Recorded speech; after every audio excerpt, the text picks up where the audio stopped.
हरे कृष्ण। तर आज आपण सारांश रूपानं भगवद्गीतेचा 5वा अध्याय पाहणार आहोत। या अध्यायाचं नाव कर्मसन्यास योग। आता परत हा अध्याय सांगायची गरज का पडली? तर 4थ्या अध्यायामध्ये ज्ञानयोगामध्ये भगवंताने स्पष्टपणे सांगितलं होतं की कोणतं ज्ञान? माझ्याविषयीचं ज्ञान, की मी शाश्वत आहे, मी सर्वांचा ईश्वर आहे, परमेश्वर आहे, मी जन्म घेतो, माझा जन्म होत नाही, आणि जो माझ्या जन्माबद्दल कर्माबद्दल ते दिव्य आहेत हे जाणतो त्याला परत या जगात जन्म घ्यावा लागत नाही।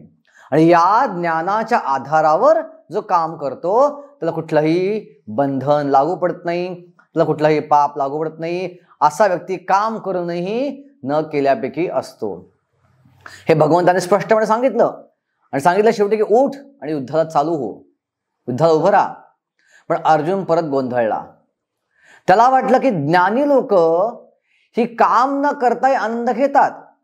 4थ्या काय काय श्लोक असे आहेत, निराश्रित चित्तात्मा त्यक्त्वा सर्व परिग्रहा शारीरम केवलम कर्म कुर्वन् आपनोति किल्बिषम। ज्यानं सगळ्या आशा सोडल्या, ज्यानं सगळं कामं सोडले, असा व्यक्ती फक्त आपल्या शरीरापुरतं काम करतो आणि आनंदी असतो आणि सगळ्या कल्मशांपासून मुक्त होतो। मग हे जर शक्य आहे तर मी पण त्या स्तरावरती आहे। मी पण माझं युद्ध सोडून जंगलात राहून माझ्या गरजेपुरतं अन्न गोळा करून आनंदी जीवन जगू शकतो। मला तुम्ही युद्ध करायला का सांगत आहात? हा प्रश्न अर्जुनाच्या मनात पडू लागला आणि अर्जुन गोंधळात पडला। आणि अर्जुन या अध्यायात सुरुवात करून भगवंतांना विचारतो की मी पण त्या ज्ञानस्तरावरती आहे असं मला वाटतंय, मी पण तशा प्रकारे जीवन जगू शकील, मग तुम्ही मला कर्म करायला का सांगता, युद्ध करायला का सांगता? आणि भगवंत म्हणतात बरोबर आहे, ज्ञानयोगाद्वारेही आपण शाश्वतता प्राप्त करू शकतो, पण जी गोष्ट तू कर्म सोडून प्राप्त करशील त्या स्तरावरती येऊन आधी ज्ञानी कुठल्या स्तरावर येऊ शकतो? कुठल्या स्तरावर व्यक्ती ज्ञानी होऊ शकतो? जो आत्म्यातनं आनंद घेतोय। तू जरी मानलंस तू त्या स्तरावरती आहेस, तरी पण जर तू काम केलंस तर ते अधिक चांगलं। का तू काम केलंस तर तुझ्या कामाद्वारे तू आदर्श प्रस्थापित करू शकशील। आणि दुसरी गोष्ट, दोघांचंही फळ एकच आहे। संन्यास म्हणजे काय आहे? कर्मफलांचा त्याग करणं। कर्मफलांचा जर तू त्याग केलास तर तो संन्यास घेतल्यापैकीच आहे, कर्म सोडायची गरज नाही, हे भगवंत इथं स्पष्ट करतात। आणि जो व्यक्ती संन्यास आणि भक्तियुक्त कर्म यात निवडायचं झालं तर व्यक्तीनं भक्तियुक्त कर्म निवडावं। का बरं? का भक्तियुक्त कर्मामध्ये धोका फार कमी आहे। जर ज्ञानी व्यक्ती आपल्या क्वालिफिकेशनच्या आधीच, आपल्या योग्यतेच्या आधीच जर त्यानं कर्मसन्यास घेतला तर त्याचं पतन होण्याची शक्यता असती। पण जरी एखाद्यानं मान्य केलं की मी त्या स्तरावरती आहे, तरी पण त्यानं भक्तियुक्त कर्म केलं किंवा एखादं नसेल त्या स्तरावरती आणि त्यानं भक्तियुक्त कर्म केलं, दोघांचीही पोझिशन सेफ आहे, दोघंही सुरक्षित आहेत। या स्तरावरनं पतन व्हायची शक्यता फार कमी असते। आणि दुसरं कारण भगवंत सांगतात की तू भक्तियुक्त कर्म कर काम सोडून देण्यापेक्षा। का बरं? कारण का काम सोडून दिलेल्या व्यक्तीला दुःख येऊ शकतात, तो मार्ग सोपा नाहीये, तो मार्ग खडतर आहे। पण भक्तियुक्त कर्म करणं, या भक्तियुक्त ज्ञानाच्या आधारावर कर्म करणं हा मार्ग सोपा आहे, यात प्रसन्नता आहे, यात अधिक आनंद आहे। आता साहजिकच प्रश्न पडेल अर्जुनाच्या मनात की असा व्यक्ती जो भक्तियुक्त कर्म करत आहे, मागच्या अध्यायात भगवान स्पष्ट केलेलं आहे याचे काय लक्षण आहेत, पण तरी परत जे भगवान सांगतात की संन्यास घेण्यापेक्षा भक्तियुक्त कर्म अधिक चांगलं आहे, ह्याचे काय लक्षण असतील? तर भगवंत म्हणतात असा व्यक्ती जरी काम करत असला तरी त्याला माहिती आहे की माझे डोळे, माझे कान, माझं नाक, माझी जीभ, माझी त्वचा, माझी इंद्रिय ही काम करतायत, मी काम करत नाहीये। मी आतला आत्मा त्याचा ऑब्झर्वर आहे, पाहणार आहे। त्यामुळे असा व्यक्ती कधीच कर्माद्वारे बांधला जाऊ शकत नाही। मग अर्जुन म्हणजे एखादं उदाहरण देऊन सांगा मला। आणि भगवंत खूप सुंदर उदाहरण देतात। ब्रह्मण्य आधाय कर्माणि संगम त्यक्त्वा करोति या लिप्यतेन स पापेन पद्मपत्रम इवांबसा। भगवंत म्हणतात कमळाचं पान बघ, कमळाचं पान पाण्यामध्ये असतं, पण पाण्यामध्ये राहून कमळाचं पान कधी ओलं होत नाही। का? कारण कमळाच्या पानावरती मेणाचा थर असतो, मेणसर पदार्थ असतो, तर त्याच्यावर पाणी टिकू शकत नाही। सो पाण्यात राहून ते ओलं होत नाही. त्याचप्रमाणे असा व्यक्ती या जगात काम करतो तरी पण कर्मबंधन किंवा पापाची प्रतिक्रिया किंवा पुण्याची प्रतिक्रिया त्याला लागू पडत नाही. असं का बरं होतं? कारण का हा व्यक्ती केवळ आणि केवळ भगवंताच्या आनंदासाठी काम करतो. आता आपण उदाहरण पाहू, जे आपण आधी पाहिलं उदाहरण आहे. एखादा व्यक्ती जो जवान आहे, जो सरकारच्या आदेशावरून हजारो लाखो लोकांना, शत्रूच्या लोकांना मारतो आहे, ज्यावेळी तो मारतो एवढ्या हत्या करूनही त्याला मेडल मिळतं, त्याला पारितोषिक मिळतं, त्याला पुरस्कार मिळतो.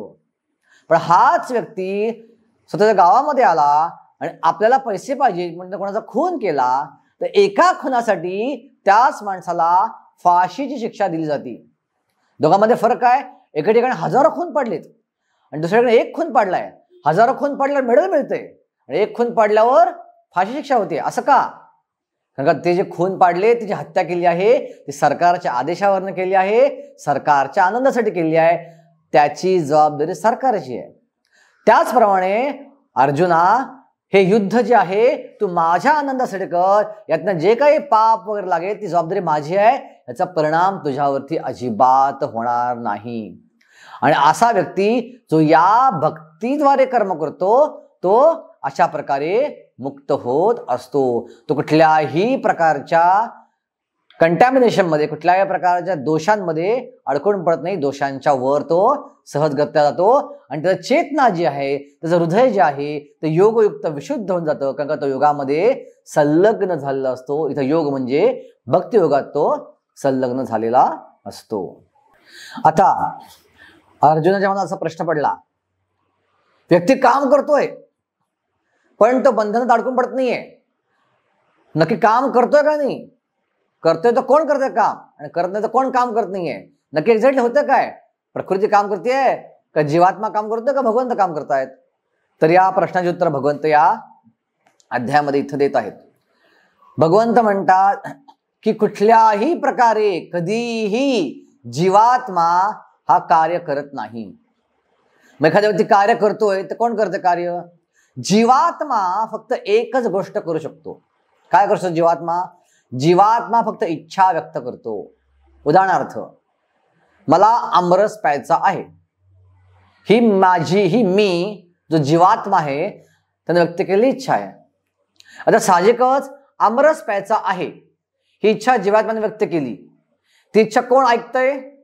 ती इच्छा ऐकतंय परमात्मा, जो जीवात्माच्या बाजूलाच शरीरामध्ये बसला आहे, जे प्रत्यक्ष भगवंत आहेत. परमात्मा रूपाने प्रत्यक्ष शरीरात बसलेले आहेत. 15वा श्लोक आपण 15वा अध्याय पाहता येईलच. सर्वस्व चाहम हृदय सन्निविष्टो मतस्मृती ज्ञानम अपोहनम च. प्रत्येकाच्या हृदयात मी परमात्मा रूपाने बसलो आहे आणि माझ्यापासून ज्ञान, स्मृती आणि विस्मृती येतील. हा परमात्मा ही गोष्ट ऐकतो. आता परमात्माकडे काय आहे? रेकॉर्ड फाईल आहे. आपल्या मागच्या सगळ्या कर्मांची, विचारांची, जे काय आपण मागच्या अनेक जन्मात कर्म केलेली आहेत त्याची रेकॉर्ड फाईल आहे. परमात्मा ते रेकॉर्ड फाईल चेक करतो की याच्या मागच्या कर्मानुसार आणि या जन्मातल्या कर्मानुसार हा अमरस प्यायला लायक आहे का नाही, हे परमात्मा चेक करतो. समजा परमात्म्याने बघितलं हा लायक आहे, ह्याचे कर्म ह्याला परवानगी देतात अमरस प्यायची.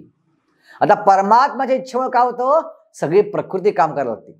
आपले हात, पाय, डोळे, कान, नाक हे पूर्णपणे प्रकृतीच्या अधीन आहेत.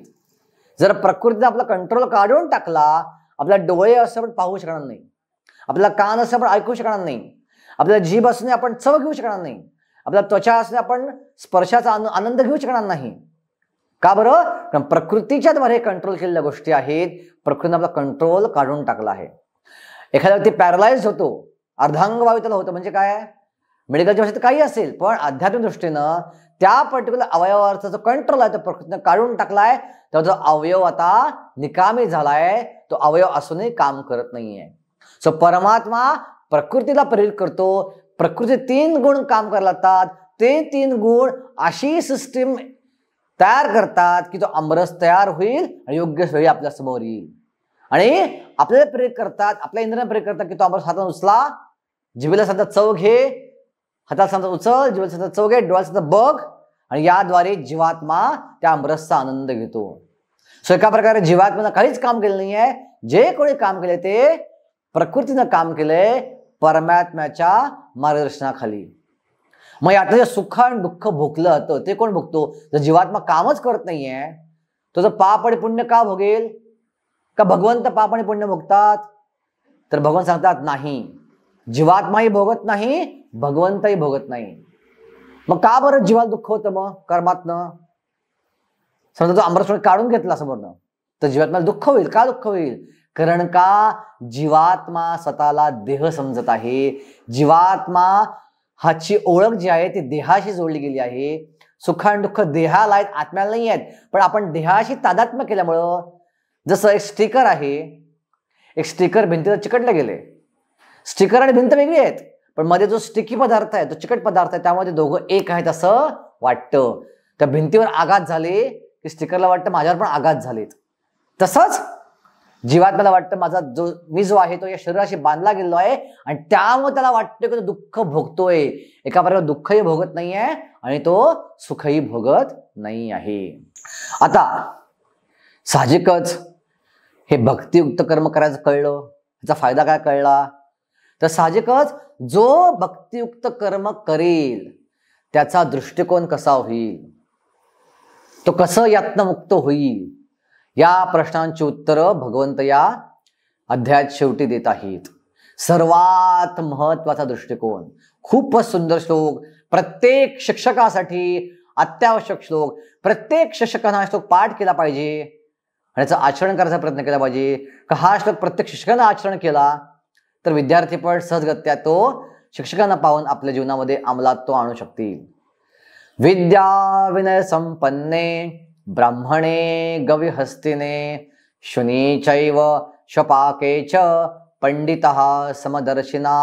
असा व्यक्ती जो अशा प्रकारे भक्तियुक्त होऊन कर्म करतो, जो केवळ भगवंताच्या आनंदासाठी कर्म करतो, त्या व्यक्तीचं विजन कसं असतं, दृष्टिकोन कसा असतो? विद्या, त्याकडे विद्या आहे पण विद्येबरोबर विनय आहे, अहंकार नाहीये, तो विनय संपन्न आहे. आणि असा व्यक्ती कसा पाहतो? एक ब्राह्मण, ब्राह्मणे, गवी गाय, हस्तिने हत्ती, शुनी चैव आणि एक चांडाळ किंवा शपाकेच एक कुत्रा, या सर्वांना तो पंडितः समदर्शिना, तो समान दृष्टीनं पाहतो. आणि ह्याला म्हणतात खरा पंडित, ह्याला म्हणतात खरा शिक्षक, ज्याच्याकडे विद्या आहे पण नम्रता पण आहे, समदृष्टी आहे, सर्वांना एका नजरेनं पाहायची. आता एक नजर म्हणजे काय? मी एका माणसाला एका नजरे पाहतोय, समजा कोणी माझा मित्र आहे, त्याला मी एका विशिष्ट नजरे पाहतोय आणि त्याला मिठी मारतोय कारण त्याचा मित्र आहे. आणि दुसरा वाघ आहे, माझ्या मित्राला मिठी मारतोय पण माझ्या वाघाला सुद्धा मिठी मारावी का मी? नाही, वाघ फाडून खात आपल्याला.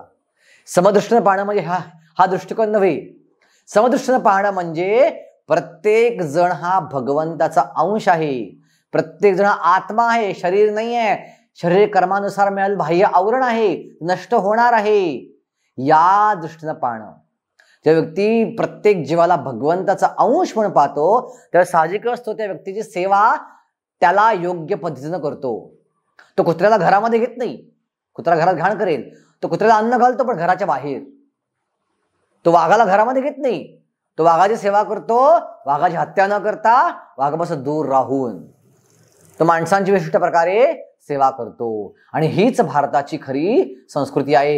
हेच तत्व भारतीयांच्या भिनलं होतं आणि म्हणून भारतासारख्या देशामध्ये अनेक धर्मीय लोक आनंदानं राहू शकली, गुण्यागोविंदानं वाढू शकली आणि त्याचे धर्म वाढले भारतामध्ये. कारण काय? भारतीयाच्या मनामनात हे तत्व भिनलं होतं. आपण सगळे समदर्शी होऊन पाहिलं पाहिजे. पंडितः समदर्शिनः. आजही इस्रायल सारखा देश भारताला कायम संरक्षण क्षेत्रामध्ये मदत करतो. का इस्रायलचे ज्यू लोक आहेत, त्यांना जगभरात प्रत्येक देशामध्ये अन्याय झाला, पण भारत हा एकमेव असा देश आहे ज्या देशावर त्यांच्यावर अन्याय झाला नाही. कारण का? ही दृष्टी भारतीयांकडे होती. हे तत्वगीतेचं भारतीयांमध्ये भिनलेलं होतं. मग पुढं काय लक्षण त्या व्यक्तीचं? पुढे भगवंत म्हणतात, ये ही संस्पर्शजा भोगा दुःखयो नय एवते आद्यंतवत कौंतेय न तेषु रमते बुधा. हा व्यक्ती बुद्धिमान आहे, का बरं? ह्याला माहिती आहे स्पर्शामुळे होणार जे सुख आहे आणि दुःख आहे ते क्षणिक आहे. स्पर्शामुळे वाटतं मला सुख मिळालंय, पण लवकरच दुःखात परिवर्तित होतं. उदाहरणार्थ एखादा पदार्थ काचेतनं पाहायला फार सुंदर मजा येते, पण जेव्हा त्या पदार्थ आपण भरपूर खातो तेवढी मजा येत नाही, दुःखात परिवर्तित होती तीच मजा आता. कारण का तेच वैशिष्ट्य आहे, स्पर्शामुळे आनंद होईल असं वाटतं फक्त, पण अल्टिमेटली दुःखाला कारणीभूत ठरतं. हे जो जाणतो आणि दुसरं हे जाणतो की जरी त्यात सुख असलं तरी त्या सुखाला सुरुवात आहे आणि अंत आहे, आदि अंतवत कोणते. त्यामुळं असा व्यक्ती अशा प्रकारच्या भौतिक सुखभोगात रमून जात नाही आणि तो बुद्धिमान व्यक्ती आहे. न तेषु रमते बुधा. आणि अशा प्रकारे हे ज्ञान प्राप्त करून शक्नोति वयस सोडून प्राक शरीर विमोक्षणात कामोत क्रोधोद भवत वेगे संयुक्त सुखी नरहा. जो व्यक्ती मृत्यूपर्यंत कामाचे आणि क्रोधाचे आवेग सहन करतो असा व्यक्ती शाश्वत जीवन शाश्वत सुख प्राप्त करायला लायक होतो. पण अर्जुन मला प्रश्न पडेल, ह्याला कुठला अजून मार्ग आहे का? तर भगवान सांगतात जे आता आपण भक्तियुक्त कर्माद्वारे, थोडक्यात ज्ञानाद्वारे, थोडक्यात कर्मसन्यासाद्वारे, कर्मसन्यास म्हणजेच कर्मफलाचा संन्यासाद्वारे प्राप्त केलं ते अष्टांग योगाद्वारे प्राप्त करता येतं. आणि शेवटून लास्ट श्लोकामध्ये भगवंत या अष्टांग योग पद्धती कशी आहेत थोडक्यात अर्जुनाला समजावून सांगतात. आणि सगळ्यात छोटे भगवंत सांगतात की जर खरोखर शांती अर्जुन प्राप्त करायची असेल, जर खरोखर सुख प्राप्त करायचं असेल तर माझ्या मते एकच मार्ग आहे. आणि सुंदर भगवंत बोलतात भोक्तारं यज्ञ तपसा सर्वलोक महेश्वरम सुहृदं सर्वभूतानां ज्ञात्वा माम शांती मृच्छति. जो हे जाणतो की भोक्तार अहम, तू भोक्ता नाहीयेस, मी भोक्ता आहे, मी उपभोक्ता आहे, मी एन्जॉयर आहे. अहम कशाचा? यज्ञाचा आणि तपस्येचा. एवढंच नाही, भोक्तारं यज्ञ तपसा सर्व लोक महेश्वरम, सगळ्या जगाचा मी स्वामी आहे, सगळ्या जगाचा मी मालक आहे, सगळ्या जगाचा मी नियंत्रक आहे. सर्व लोक महेश्वरम, सगळ्या ग्रहांचा मी नियंत्रक आहे. आणि एवढंच नाही, आता जो नियंत्रक असतो, समजा पंतप्रधान आहेत किंवा मुख्यमंत्री आहेत, ते नियंत्रक आहेत राज्याचे किंवा देशाचे, ते आपल्या कधी मित्र होऊ शकतात? नाही, केवढा अंतर असतं आपल्या त्यांच्यामध्ये. पण एवढा नियंत्रक होऊनही सुहृदं सर्वभूतानां, मी सगळ्या जीवांचा मित्र पण आहे. हे जो जाणतो तो खऱ्या प्रकारे शांती प्राप्त करू शकतो, तो खऱ्या प्रकारे आनंद प्राप्त करू शकतो. आता हे कधी जाणू शकतो व्यक्ती? व्यक्ती केवळ जो भक्ती करतोय, जो भगवंताशी जोडला गेला भक्ती मार्गानं, तोच ही गोष्ट समजू शकतो, इतर कोणीही समजू शकत नाही. कारण त्याच व्यक्तीला भगवंताची कृपा मिळती आणि त्याला जाणीव होती की भगवंत माझे काही सखा आहेत, सुहृद आहेत, मित्र आहेत. आणि ज्याला कळतं भगवंत माझे मित्र आहेत तो शाश्वत आनंद आणि शांती उपभोगू शकतो. म्हणून जर आपल्याला शाश्वत शांती आणि आनंद उपभोगायचा असेल तर मार्गच एक आहे, भगवंताकडे आपण आपली मैत्री मागितली पाहिजे, भगवंताला आपला मित्र बनवलं पाहिजे, स्वतःला भगवंताशी जोडलं पाहिजे. आणि ते जोडायचा एका योगात मार्ग आहे, रोजच्या रोज आपली पाईपलाईन जी आहे, आपलं हृदय जे आहे ते पाईपलाईनला जोडलं पाहिजे. आणि ती पाईपलाईन आहे हा महामंत्र हरे कृष्णा कृष्णा कृष्णा हरे हरे, हरे राम राम राम हरे हरे. जो व्यक्ती कलियुगात उठता बसता केवळ या महामंत्राचा जप करतो, या महामंत्राचं कीर्तन करतो, हरे कृष्ण महामंत्राचं कीर्तन करतो, तो सहजगत्या भगवंतांना आपला मित्र बनवतो आणि शांती आणि समाधान प्राप्त करू शकतो. इथं आपला 5वा अध्याय संपतो. धन्यवाद.